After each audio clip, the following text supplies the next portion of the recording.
Diberikan production function iaitu Q sama dengan L1/2 K1/2. Berdasarkan soalan yang diberikan iaitu label RM RM8 dan cost of capital RM RM2, manakala output pula adalah 100 unit. Maka wujud cost function iaitu C sama dengan 8L tambah 2K. Seterusnya, untuk soalan B, masukkan nilai label kepada 50 dan capital kepada 200 iaitu berdasarkan jawapan yang dijana daripada solver. Masukkan nilai cost function mengikut formula yang telah ditetapkan iaitu C sama dengan 8L tambah 2K. 8L 50 berada di sel D5 tambah 2K iaitu 200 berada di sel D6. Dan jawapannya adalah 800. Seterusnya, masukkan nilai constraint function mengikut formula Q sama dengan L1/2 K1/2. Iaitu sama dengan SQRT 50 yang berada pada sel D5 dan 200 yang berada pada sel D6. Dan jawapannya adalah 100. Seterusnya, masukkan output target iaitu 100 unit. Baiklah, seterusnya adalah soalan C. Dalam bahagian ini, seperti mana anda boleh nampak di skrin, kami menggunakan solver untuk mengesahkan sama ada nilai L dan K yang dipilih benar-benar menghasilkan kos minimum. Dalam solver ini juga kami tetapkan objektif minimize sama dengan 8L tambah 2K dan juga constraint dia punca L darab punca K sama dengan 100. Walau bagaimanapun, nilai L dan juga K ini ianya boleh berubah. Solver mengekalkan L sama dengan 50 dan K sama dengan 200 dan jumlah kos tetap dia adalah RM800. Jadi di sini, nilai ini memang memberikan kos minimum bagi output 100 unit. Untuk soalan D pula, cost functionnya ialah C sama dengan 12L tambah 2L.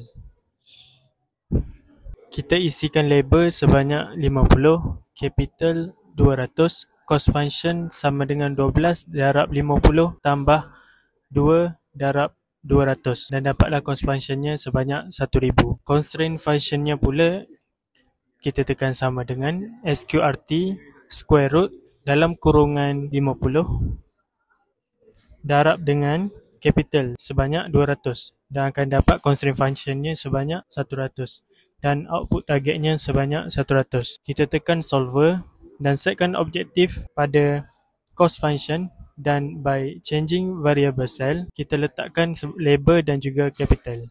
Untuk add constraint, kita letakkan constraint function dan sama dengan, dan constraintnya pula kita letakkan nilai output target dan tekan solve. Okey, dan nilai yang kita dapat untuk label adalah sebanyak 40.82532, capital 244.946, cost functionnya 979.7959.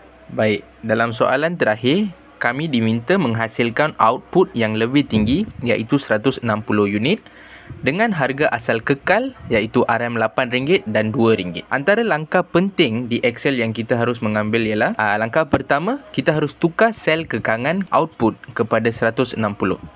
Cara membuat ni ialah square root L darab dengan square root K, kita akan dapat 160. Langkah kedua ialah kita mestilah pastikan formula cost masih sama dengan 8 darab L tambah 2 darab K. Langkah ketiga ialah jalankan solver dengan objektifnya minimum cost, changing cellsnya L dan K, dan constraint ialah output sama dengan 160. Hasilnya ialah nilai baru L dan K akan meningkat kerana output meningkat dan firma juga akan memilih gabungan optimum untuk mengekalkan kos serendah mungkin.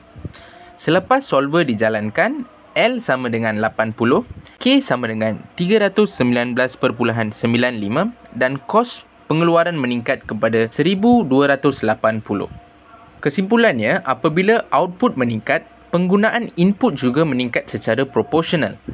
Firma masih mengekalkan keseimbangan antara buruh dan modal kerana fungsi pengeluaran bersifat Kirk-Douglas dengan perkongsian kuasa yang sama. Secara konklusinya, tugasan ini telah memberi kami peluang untuk memahami secara praktikal bagaimana konsep fungsi pengeluaran, kos minimum dan kekangan diaplikasikan dalam dunia sebenar menggunakan Microsoft Excel sebagai alat analisis. Dengan menggunakan fungsi solver, kami dapat menentukan kombinasi input yang paling efisien bagi firma untuk menghasilkan output pada kos yang paling rendah. Kami juga melihat bagaimana perubahan harga input seperti kenaikan kos buruh boleh memberi kesan besar kepada keputusan firma. Melalui proses ini, kami belajar bahawa perubahan dalam output atau harga input memerlukan pelarasan strategi pengeluaran dan alat seperti Excel yang memainkan peranan penting dalam membantu membuat keputusan ekonomi yang lebih baik dan berasaskan data. Kami berharap pembentangan ini dapat memberi gambaran yang jelas